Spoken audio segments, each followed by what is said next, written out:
Good morning. Welcome to the episode of HardFoul Radio. This is the show that values time and puts God first. Appreciate you guys for tuning in today. And there's only one way we can lead the show off today. The NBA has different phases, and we've hit the new phase. His name is Victor Wembanyama. So the first phase of great NBA athletes are always the guys that separate themselves and look different from everybody. You go all the way back to Wilt Chamberlain, Bill Russell. They were bigger, stronger, faster than everybody. Wilt was a pole vault jumper on top of being a all-time athlete, scoring 100 points in a game. Bill Russell, the greatest winner in the history of the sport. They were different from everyone. Dr. J, I know that's kind of going into the ABA timeline. High flyer, he looked different from everybody. You get to Magic and Bird. Magic, 6'9" point guard, electric, Showtime, the Lakers. Best passer in NBA history. Larry Bird, up until Steph Curry, a guy most would consider the greatest shooter ever. This tall forward, he could shoot, he could pass, he could dribble. All the stuff that we didn't know, that the stuff that wasn't feasible until LeBron James came in the league. Larry Bird was doing that. Dynamic. They looked different than everybody. Dominated the league. Then you obviously have Mike, the greatest player we've ever seen. Athleticism, glide, looks like he can fly in the air. Determination, willpower, this aggressive tone setter. 2 separate dynasties, 2 separate three-peats. The GOAT. Shaq, just a monster of a human being. 7 foot tall, 300 plus pounds, able to run the court. Bigger, stronger than everybody. He's throwing grown men around. The most dominant player in NBA history. LeBron, a 6'9", 260 forward who can pass, dribble, shoot, the ultimate Swiss Army knife in NBA history. Arguably the greatest player we've ever seen. Steph Curry, the greatest shooter we've ever seen. He's taken 35, 40-footers. He's taken all the shots that would have got you benched if you played 10, 15 years ago. Then we saw Giannis, 7-footer handling the ball. Basically again, another freak of nature type of player. 7 foot, handles the ball, extremely strong, two-way player. Nikola Jokic, a point center, a true point center, averaged a triple-double as a center. Total control of the offense, total control of the game. Doesn't look like the prototypical superstar, but clearly dominates in a way we just have never seen before. And last night, and going forward, all those guys had their chance in the NBA. All those guys had their run in the NBA. They all had their time, their era, even if it was short. Giannis obviously being the shortest of those. But the guy now, moving forward, what we saw from Victor Wembanyama last night, Jokic might still be the best player because his resume says that. We all know what we saw last night, right? A 7'5" human being who could dribble, who could shoot, who could play defense. He put up 40 points almost effortlessly on one of the best defenders of this era. It's not like he dropped 40 points and it was a bad defensive team. He dropped 40 points on Anthony Davis. One of you could make an argument, the 5 best defenders post-2000. That's who he dropped 40 on. And again, it looks different. He's obviously 7'5". When he's going from the free throw line to the three-point line and he is dribbling between his legs and he is dunking the ball, doing reverse, going up and unders on the rim. They said multiple times during the broadcast, it looks like when your dad is playing against a bunch of kids. He's bigger than everybody. He is stronger than people give him credit for. He was taking bump. He was taking contact.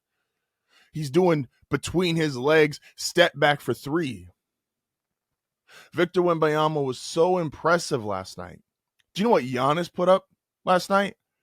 Because Giannis, who is close to catching Kareem Abdul-Jabbar in terms of total 30, 10, and 5 games, and he did that in under 30 minutes last night. Not going to talk about it. VJ Edgecombe, the rookie, scoring the most points for any rookie in his NBA debut this century. Not going to talk about it. There is one storyline in the world of sports today that's with the NFL season is in full swing. Major League Baseball is about to have its World Series. And you know what every single person except solely dedicated shows? Like if you're only dedicated to baseball, you're only dedicated to the NFL. But if you have any kind of crossover, and even some of those shows are going to pull, we saw the birth of the new NBA superstar. And not just a superstar, but that is an era-defining player. The way Shaq was, the way Jordan was, the way LeBron was, the way Magic and Bird were, Russell and Chamberlain.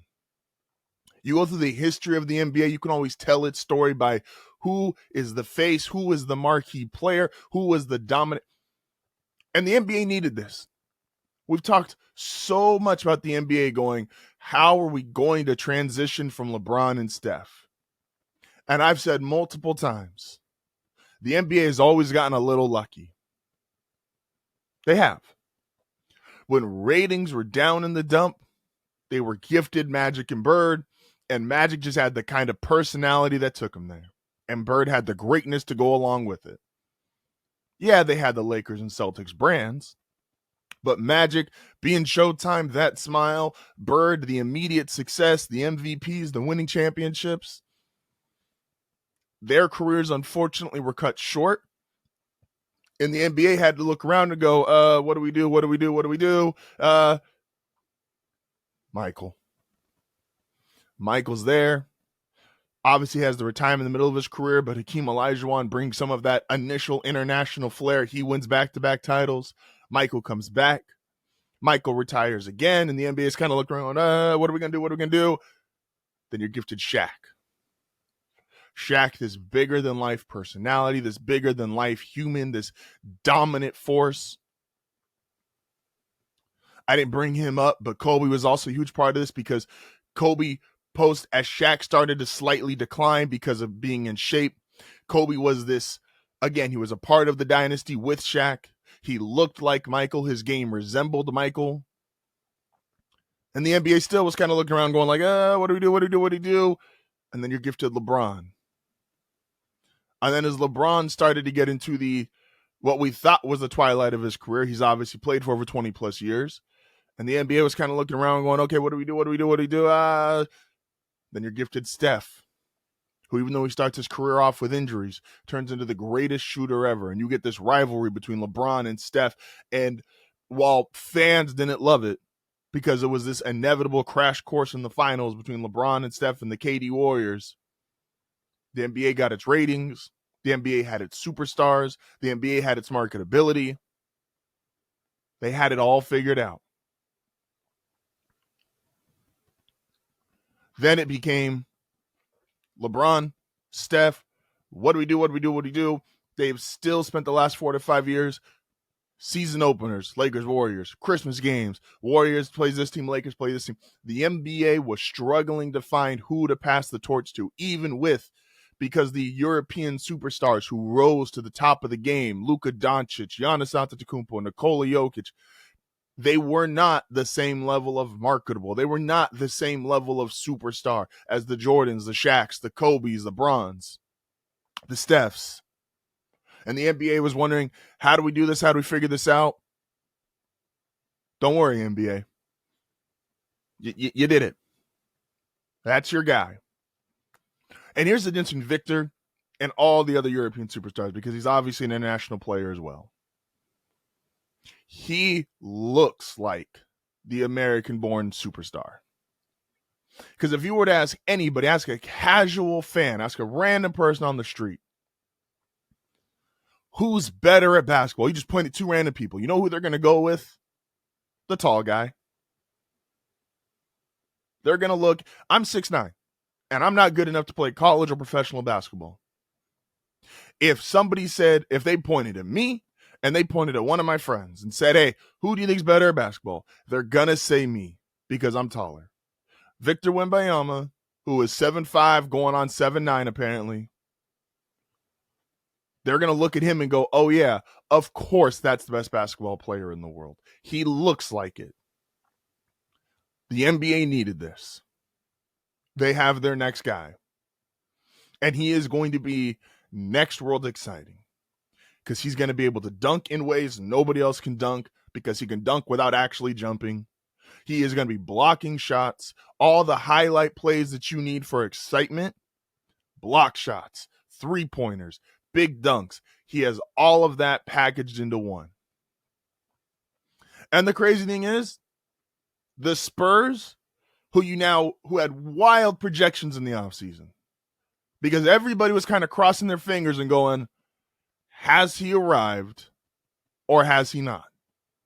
Because there were people that basically, if you bet on the under for the Spurs, it was under the presumption that he's obviously really talented. He's going to do things we've never seen before, but he's not quite there yet. And then you had people that said, no, the 7'5" alien's going to be a monster and he's already MVP level worthy. There were people, the NBA has struggled to keep regular season game relevancy. Due to the discourse and the conversations, regular season games have not mattered in some time. That game last night, that mattered. His regular season games going forward, they will matter. What Victor Wembanyama did last night is no joke and not hyperbole. That was an NBA-saving opening regular season game. The same way when we first saw LeBron and everybody had to go to a TV to see LeBron regular season games. When Steph became Steph and we all had to go watch Steph regular season games. A lot of these guys, we don't have an iconic regular season game for Giannis. We don't have an iconic regular season game for Jokic. We don't have an iconic regular season game for SGA. And they've all had incredible monster stat lines. The Giannis game is game 7 of the finals. The Jokic game is his closeout in the finals. We need those LeBron early in his career against Milwaukee where he's taking heaters from 40 foot and scoring 50 plus. We need those LeBron in the Garden. We need Steph versus OKC. You need these regular season Shaq on his birthday against the Clippers scoring 60. These iconic regular season games, the NBA needs them. Fans need them. We need to care about the sport. That was an iconic game last night. That was a defining, changing regular season game for the NBA. So again, we had Russell, we had Wilt and Russell, we had Magic and Bird, we had MJ, we had Shaq and Kobe, we had LeBron and Steph, we had Jokic, Giannis. It's now Wembanyama. That is the NBA.